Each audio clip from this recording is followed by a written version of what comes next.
Olá, seja bem-vindo a mais um Alesp Conecta. No Alesp Conecta de hoje vamos falar da influência do estresse e o coronavírus. Eu recebo aqui na Rede Alesp o Dr. Madison Queiroz de Almeida, que é presidente do Departamento Adrenal e Hipertensão da Sociedade Brasileira de Endocrinologia e Metabologia. Doutor, seja muito bem-vindo à Rede Alesp, tudo bem? Tudo bem, Guga? É um prazer participar do Alesp Conecta e estou à disposição para discutirmos aí nos próximos 30 minutos. Doutor, no dia a dia das nossas vidas, né, o estresse é um fator que nos acompanha. Eu acho que qualquer cidadão que viva hoje na nossa rotina tem o estresse, né, como um companheiro. Ainda mais nos tempos de pandemia, isolamento social, medo de doença. Eu acho que o estresse ele é um fator preponderante. Eu gostaria que o senhor explicasse como é que funciona o estresse no nosso corpo, né, na nossa química, doutor, por gentileza. Então, eu acho que o primeiro ponto que a gente tem que nós temos que esclarecer é que o estresse ele é muito utilizado como sinônimo de tensão, ansiedade, mas o estresse, a princípio, é uma resposta fisiológica do organismo, ou seja, uma resposta que o organismo desencadeia frente a uma situação de ameaça. Então, quando nós temos alguma situação, um estresse emocional, alguma discussão, uma briga, ou quando nós temos um estresse físico, por exemplo, uma doença, febre, ou uma intercorrência, por exemplo, infecciosa, como é a COVID-19, o organismo ele precisa se proteger dessa ameaça externa, no caso da COVID-19, dessa infecção pelo novo coronavírus. Então, o organismo, para se proteger, ele vai estimular as glândulas suprarrenais, que são duas glândulas localizadas acima dos rins, dos dois lados, a produzir um hormônio chamado cortisol. Então, o cortisol ele é chamado do hormônio do estresse. Além do cortisol, as glândulas suprarrenais também produzem outros hormônios numa situação de estresse, que é, por exemplo, a adrenalina. Então, a liberação do cortisol, da adrenalina, frente a essa ameaça, tem como uma finalidade inicial preparar o organismo para enfrentar esse desafio. Então, o cortisol, quando ele é liberado, ele vai nos deixar mais atento, ele vai ter uma ação inicial de estimular as células de defesa do organismo para combater o agente infeccioso, e também tem uma função de aumentar a produção de energia, para aumentar a disponibilidade de glicose que o organismo geralmente vai precisar numa fase inicial para combater essa infecção. O grande problema é quando, por exemplo, o cortisol ele é produzido em excesso, em situações raras, de tumores da glândula suprarrenal ou da hipófise, por exemplo, ou na situação que a tensão emocional, né, o chamado estresse crônico, está relacionado com questões do dia a dia, com ansiedade, com problemas pessoais diversos. Agora, doutor, como é que eu sei, né, diferenciar uma relação, por exemplo, de um nervoso, de uma ansiedade, por exemplo? Todos vivem uma ansiedade aí devido à pandemia. Quem não tinha ansiedade praticamente desenvolveu devido ao problema que nós passamos atualmente. Como eu sei que isso vai fazer mal à minha saúde e não é uma reação normal do organismo? Quais os sinais que eu devo começar a me alertar em relação à minha saúde? Então, essa resposta é bem interessante, essa pergunta. Essa resposta que eu falei, né, inicial, frente a uma ameaça, ela é meio involuntária. O organismo se prepara e produz e estabelece isso como um mecanismo de defesa. O que acontece nessa situação que nós estamos vivendo, né, que nós vivemos, principalmente de isolamento, de quarentena, que agora está mudando um pouco, né, atenuando um pouco com a flexibilização, é uma situação constante de ansiedade, de estresse, que podem, que é uma situação até, são sintomas esperados frente ao que nós estamos vivendo, mas quando que a gente deve se preocupar com essa ansiedade, com essa tensão? Eu diria que quando isso começa a ter um impacto psicológico, emocional mais relevante, e quando isso começa a impactar de forma mais contundente em doenças previamente já existentes. Então, vamos esclarecer isso.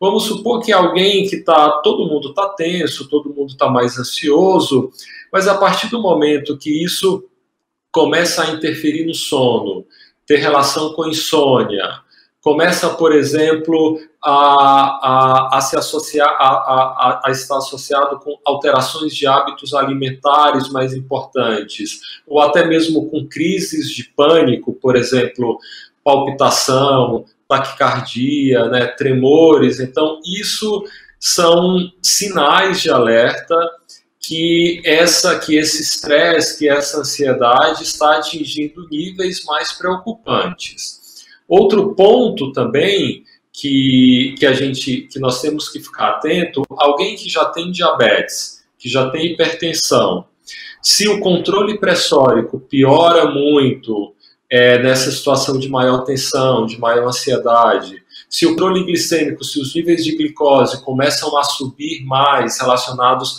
à tensão e à piora dos hábitos alimentares que estão diretamente relacionados a esse estresse, a essa ansiedade, tudo isso configuram sinais de alerta que são importantes que todos nós reconheçamos para que a gente possa procurar assistência médica e ajuda especializada.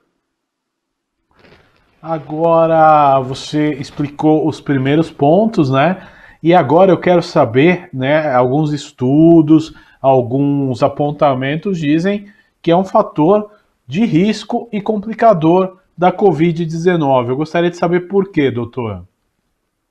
Então, como o estudo que mostrou inicialmente a relação do cortisol foi que logo no início da doença, nos primeiros dias da infecção, se o organismo produz muito cortisol, isso está relacionado com uma maior chance de mortalidade durante a evolução da doença da Covid-19.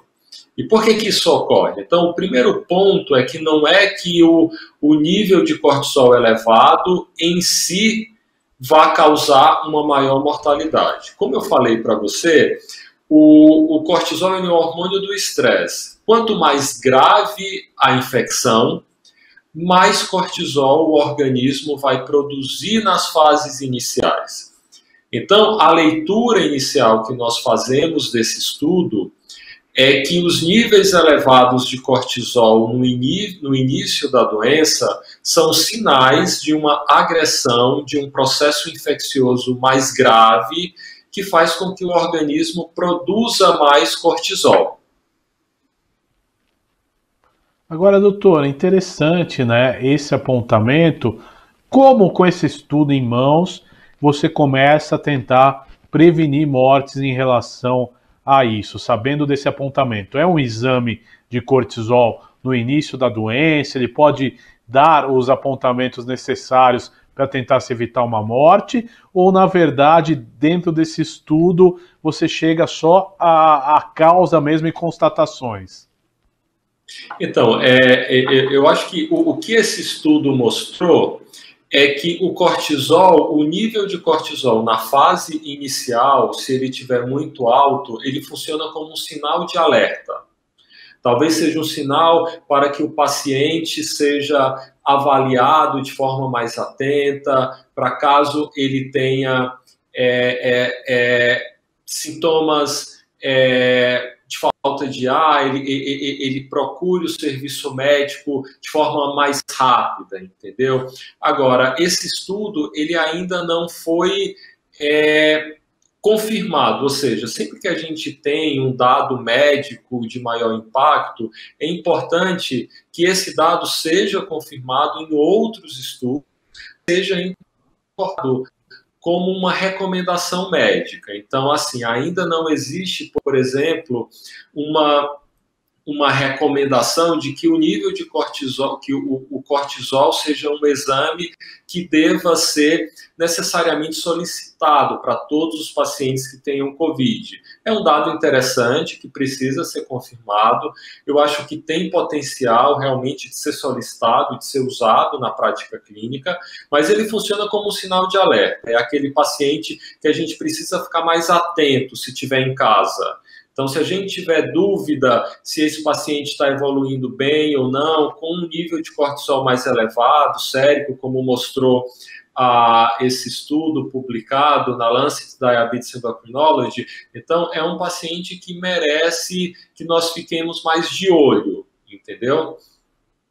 Interessante, doutor. Aí dentro disso, vamos chegar nos obesos, né? Os obesos, geralmente, eles têm um nível maior de cortisol no organismo. Isso é verdade? Talvez aí também seja um apontamento, porque hoje a obesidade ela vem sendo também considerada um fator de risco entre as mortes aqui no estado de São Paulo, por exemplo, por comorbidades. A obesidade ela responde por 7% dessas mortes. Quer dizer, é um número alto, né? Muito mais, por exemplo, do que a asma, que representa 3,5%.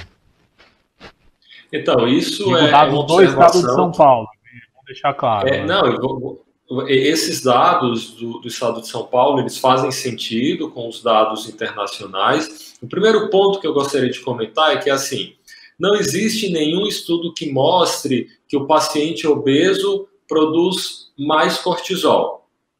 O que nós temos é que o paciente obeso, a gente costuma falar isso, quem tem obesidade tem uma situação de uma inflamação maior, entendeu? O tecido adiposo em excesso, ele produz mais interleucinas, ele produz mais substâncias inflamatórias que vão exacerbar a doença pulmonar causada pela Covid-19. E aí, isso é até importante comentar para a gente entender um pouco da Covid-19. Então, assim, embora um cortisol alto no início da doença seja um fator de risco para uma evolução clínica desfavorável, quando o paciente se interna e tem redução da sua oxigenação, da sua saturação, vai para a UTI, já tem evidências que mostraram que o uso do corticoide ajuda o paciente a se recuperar mais alto. Então, eu só quero deixar claro, eu não estou falando que o corticoide ele deve ser utilizado para todos os pacientes com COVID, de forma nenhuma. O que eu estou dizendo é que os pacientes mais graves, que têm insuficiência respiratória, se beneficiam do uso do corticoide. E como explicar esse paradoxo? O cortisol alto no início da doença é um fator de risco, mas numa fase mais avançada, o cortisol ele pode ser usado para tratar a insuficiência respiratória. Porque o novo coronavírus, o SARS-CoV-2, ele desencadeia um processo inflamatório pulmonar muito importante nos pacientes que têm insuficiência respiratória. E o corticoide, ele é anti-inflamatório. Então, o corticoide, quando ele é utilizado em pacientes com Covid-19 que têm insuficiência respiratória, o objetivo é a ação anti-inflamatória do corticoide, e isso acaba melhorando a oxigenação pulmonar. E é esse link da inflamação que nós fazemos com o indivíduo obeso. Realmente, a obesidade é, com certeza, um dos fatores de risco mais importante para infecções graves do novo coronavírus. E a explicação não é que o obeso produza mais cortisol, é que o obeso tem uma resposta inflamatória mais exacerbada. Então, todo o estresse, toda a resposta inflamatória que o novo coronavírus causa no pulmão tende a ser exacerbada no obeso. Então, por isso que a obesidade está relacionada com mais insuficiência respiratória na Covid-19 e, consequentemente, com a maior mortalidade. Agora, doutor, importante, né? O senhor citou um caso que a gente tem que ser bem didático para o telespectador que nos acompanha. O cortisol tem alguma semelhança, alguma analogia com o corticoide? Então, o cortisol é o corticoide que o nosso organismo produz. Entendo. Natural, é o fisiológico, entendeu? E aí existem várias preparações comerciais de corticoide. Os corticoides, por exemplo, que existem disponíveis, os mais utilizados, por exemplo, prednisona, decadron, dexametasona, são corticoides que eles têm que eles têm algumas diferenças em relação ao cortisol. Eles duram mais tempo no organismo e eles têm uma ação anti-inflamatória maior do que o cortisol que é produzido pelo próprio organismo.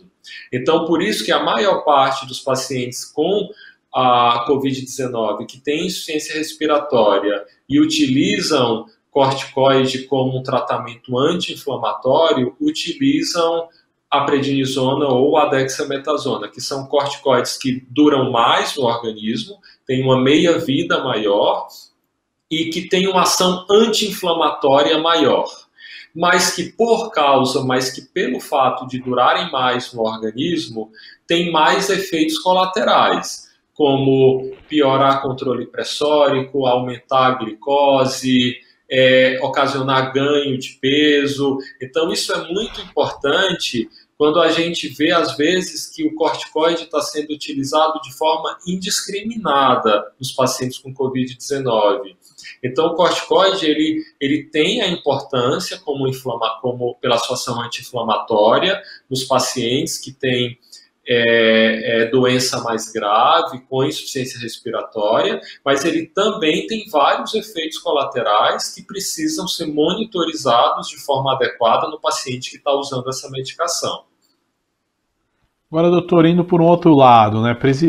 Pacientes que vivem aí sob um estresse, por exemplo, com alto grau de ansiedade, muitos aí têm síndrome do pânico, e essa situação que nós vivemos confinados, ela colaborou para que esses sintomas tivessem piorado. Muita gente que tinha, por exemplo, síndrome do pânico, que apresentavam sintomas, hoje elas apresentam aí a somatização, a sensação de ter a síndrome do pânico. O que eu quero chegar na pergunta? Pessoas que têm esse tipo de sensação, elas podem desenvolver um caso mais grave da Covid-19 exatamente por essa sensação de medo, ansiedade e estresse, doutor?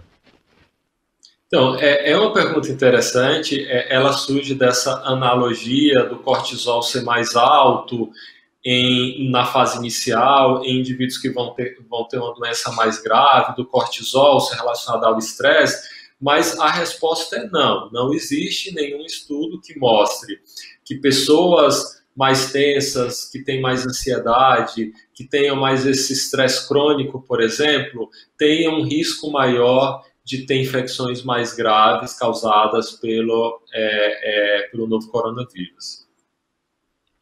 Legal, doutor, muito interessante até que a gente esclareça. Agora, foi dentro desse estudo também, os pacientes dentro de UTI, né, aqueles que tinham o nível de cortisol mais alto, eles tiveram uma sobrevida menor dos que os que tinham o cortisol mais baixo. Explica um pouco disso para a gente, doutor.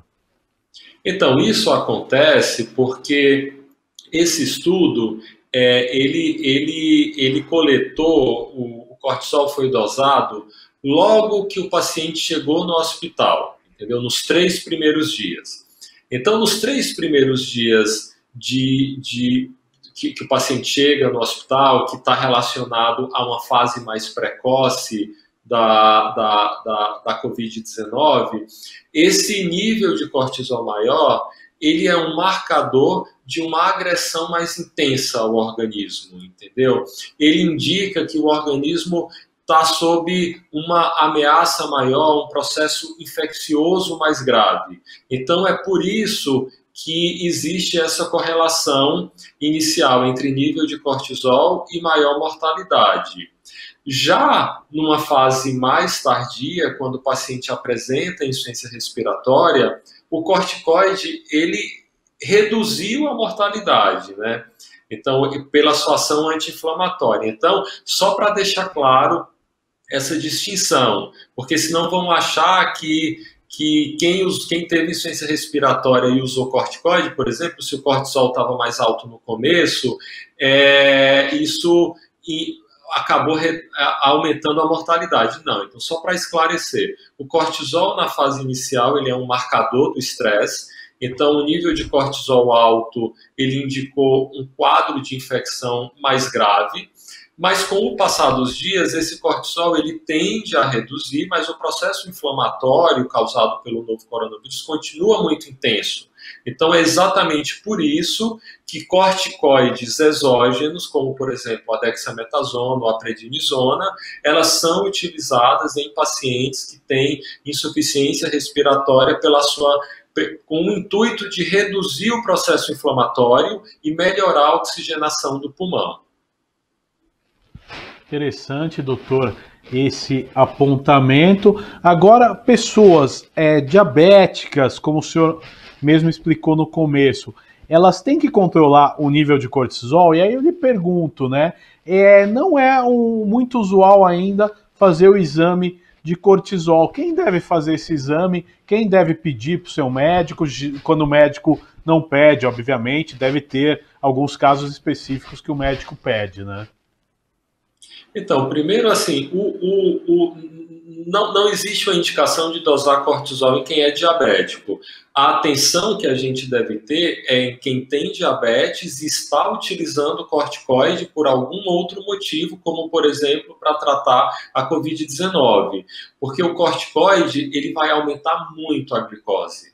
Então, o corticoide ele piora muito o controle do diabetes. Então, se é um indivíduo que tem diabetes e está usando insulina, quando a gente começa corticoide, muito provavelmente nós vamos ter que aumentar a dose de insulina, porque a glicemia vai aumentar muito, entendeu?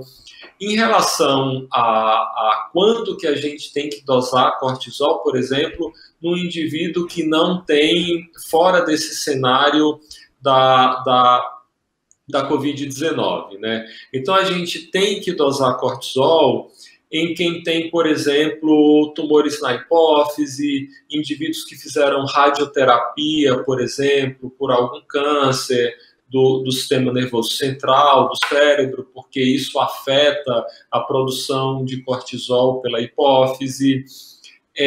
A gente tem que dosar, por exemplo, em indivíduos que a gente sabe que tem um tumor nas glândulas suprarrenais. Então, essas são as situações, as indicações mais claras de dosagem de cortisol, mas são situações mais raras, né? A grande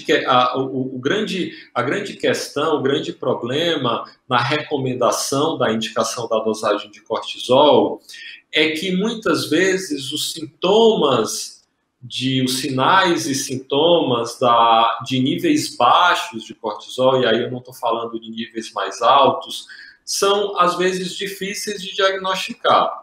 Agora, já que a gente está falando de estresse, de níveis mais altos de cortisol, quando que a gente deve dosar cortisol pensando que a produção de cortisol está aumentada? Porque nessas situações que eu falei anteriormente, eu pensaria mais numa produção diminuída de cortisol. E aí foge um pouco ao que a gente está comentando.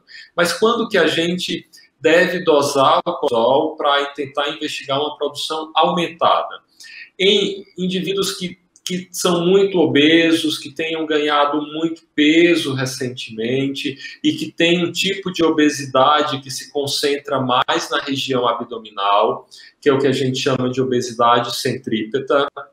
indivíduos que têm acúmulo de gordura, principalmente nessa região do dorso que eu estou apontando, que nós chamamos de giba, indivíduos que desenvolvem uma face arredondada, que tem muitas estrias violáceas, que são diferentes daquelas estrias mais claras, mais associadas, por exemplo, com distensão da gravidez. Então, essas são situações em que nós devemos investigar o excesso da produção de cortisol.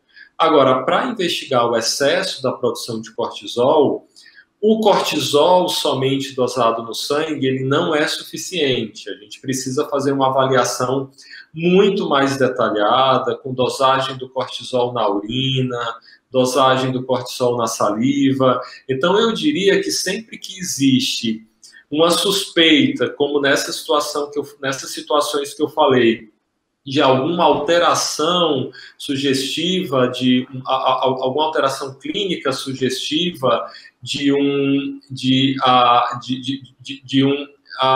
uma alteração da produção do cortisol, acho que é muito importante que as pessoas procurem um endocrinologista que tenha experiência na avaliação das doenças relacionadas ao cortisol. Agora, doutor, nesse momento de isolamento, é importante a gente perguntar quais são os sinais aí que aparecem, né? Podem ser observados aí de aumento do nível de estresse quando você descobre que pode estar prejudicando a sua saúde, porque, por exemplo, o cortisol, pelo que dizem, é muito mais alto no período da manhã, e isso causa, parece que, infartos, né, nas pessoas que têm um nível de cortisol muito alto. Isso é verdade, doutor? Lógico.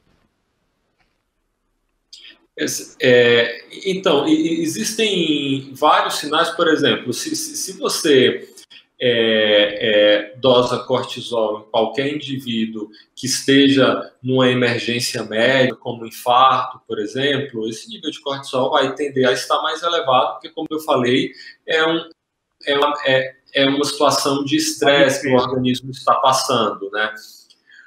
Agora, indivíduos que são estressados cronicamente, que têm muita tensão emocional, eles tendem a ter uma qualidade menor do sono, tendem a ter mais obesidade, porque isso interfere nos hábitos alimentares, isso interfere também nos níveis pressóricos, aumenta os níveis pressóricos, então tudo isso acaba sendo fator de risco para a doença cardiovascular. Interessante, doutor. Nós estamos chegando ao fim desse Alesp Conecta de hoje. Eu quero agradecer a sua participação de hoje e até uma próxima, doutor. Muito obrigado, viu? Muito obrigado, Guga. Foi um grande prazer. Estou à disposição. Um grande abraço para todos. Tá certo, doutor Madison. Esse foi o Alesp Conecta de hoje, que falou aí da relação do hormônio cortisol com a Covid-19. Você pode ver e rever este e outros programas em nosso canal no YouTube. Até nosso próximo encontro. Tchau!